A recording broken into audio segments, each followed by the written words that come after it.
Hello, ladies and gentlemen, and welcome to the Discriminating Gamer. You know, I once trained to be a magician, but I failed the exam. They were all trick questions. Ladies and gentlemen, come all without, come all within. You've not seen nothing like the mighty Quin from Arch and Gravity Publishing.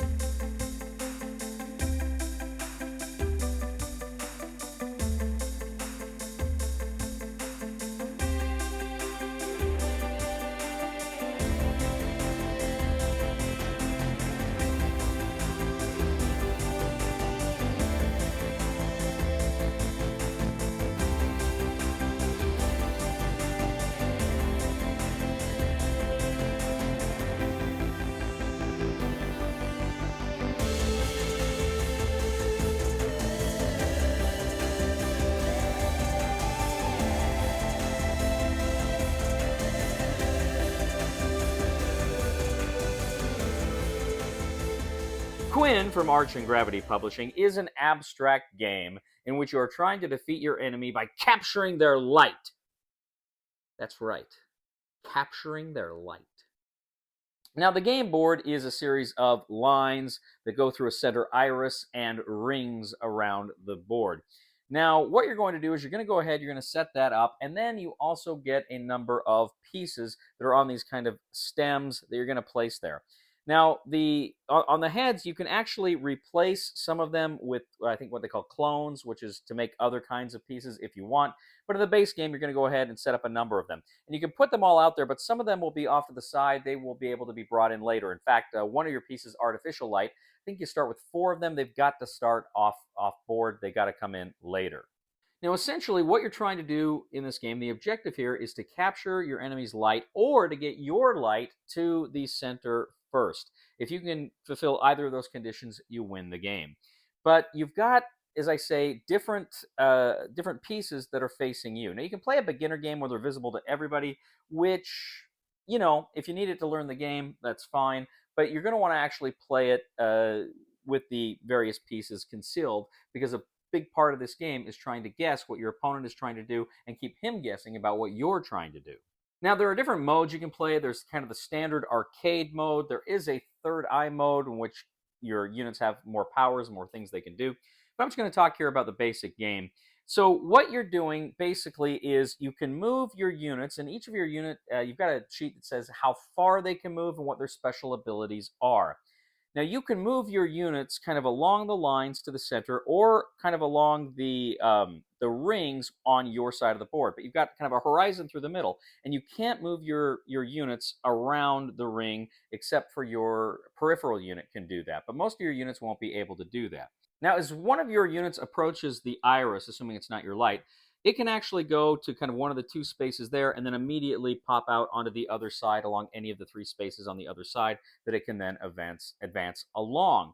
So you can try to get your pieces on the other side to kind of sow chaos there. Now, critically, when one of your pieces comes into contact with another piece, you do something called flash.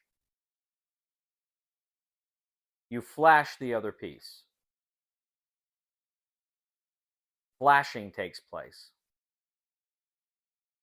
When you flash, you compare your units. You reveal them and you see essentially what the units are. Because some units, generally speaking, will be able to take a piece they flash, but there are some units that have defenses or other things that are going to come into play here. It all depends upon the unique unit that you are moving around the board and flashing with.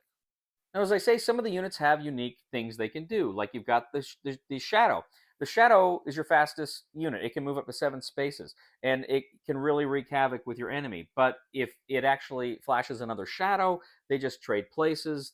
They can't take another Shadow.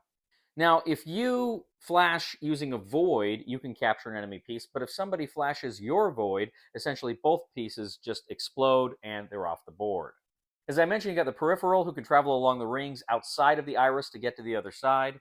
You've got Memory, which can swap places with any other piece on the board on your side of the board. And you have several other pieces that can do interesting and important things as you use them.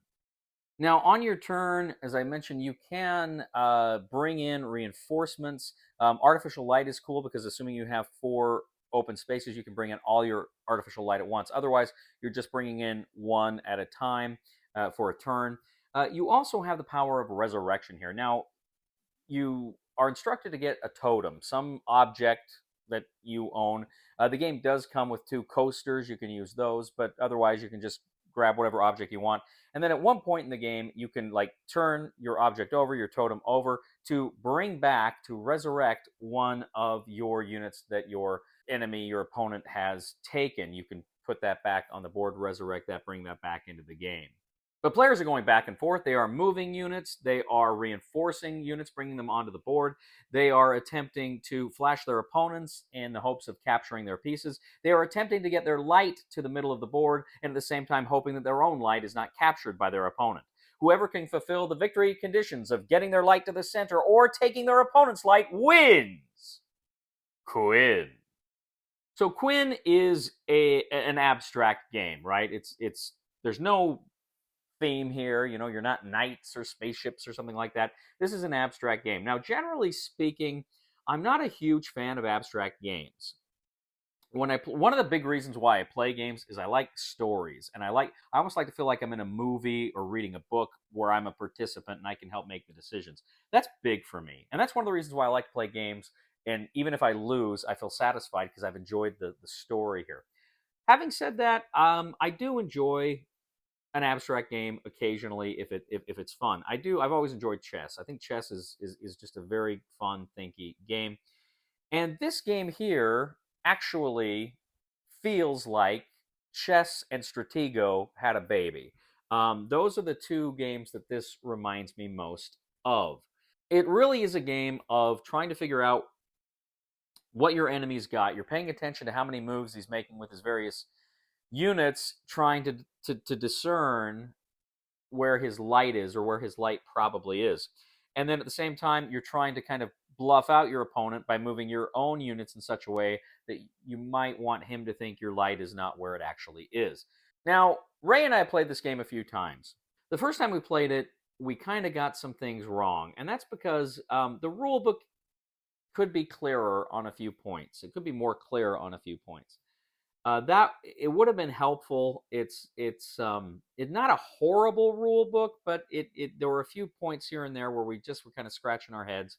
We had to watch some videos and stuff, but ultimately we got it. But so as I say, we played this game a few times, and Ray's kind of the same way. He's not a huge abstract fan, but we kind of both felt like as an abstract game, this is pretty cool. It's a pretty interesting game. It's a pretty fun game of like I said, there's some bluff and counter bluff there, but there's also that thinkiness that you get with chess and those surprises that you get with Stratego. So it's kind of kind of fun stuff there. Some of the language the rulebook uses, the game uses, is kind of weird, like flashing. Um, some of those things are kind of weird. And one of my big criticisms of the game is this whole idea of the totem. I mean, as far as gameplay goes, it's fine, but I really don't like games. One of my big pet peeves is I really don't like it when games tell you have to use something outside of the game in the game. I always feel like when that's the case, I feel like I didn't buy a complete game. Now here, like I say, you do have the coasters, and oftentimes we just use the coasters, so it's fine, I guess. But I'm not a fan of when you're told to bring something outside of the game. And I realize they're trying to say this is fun, something fun and unique. I get that, that's yours. But I prefer having something. I prefer a game component from the game to do that. Having said all this, again, this is a very fun game. It's a good, thinky, strategic game. It's quick. It doesn't wear out its welcome. I was kind of scared it would go on too long. It doesn't. You're kind of engaged right up until the last moment, and it kind of pulls you in a way I was not expecting from an abstract game. So I'm going to go ahead on the Cody scale. I'm going to give this a 7 out of 10. I think it's a very fun, inventive, and interesting game that I really enjoyed. Thank you once again for joining us today on The Discriminating Gamer. As always, we would ask you to please leave a comment here on YouTube, on Board Game Geek, on Facebook, on Twitter. Please like and follow us on social media. We would ask you to please like this video and subscribe to it on YouTube if you haven't already. We'd also ask you to please leave a thumb for us on Board Game Geek as well. Now, if you really do like what you see here on this channel, I would humbly ask you to check out my other YouTube channel, that is Cody Carlson, PhD, where we talk about history, military history, books on history. I even post some of my lectures on that channel, so please subscribe to that channel as well. It would mean the world to me. And also, too, if you really do like what we do here on this channel, I would humbly ask you to click on the Super Thanks button and leave a tip. You know, I just found out that Albert Einstein was a real person. And all this time, I thought he was a theoretical physicist.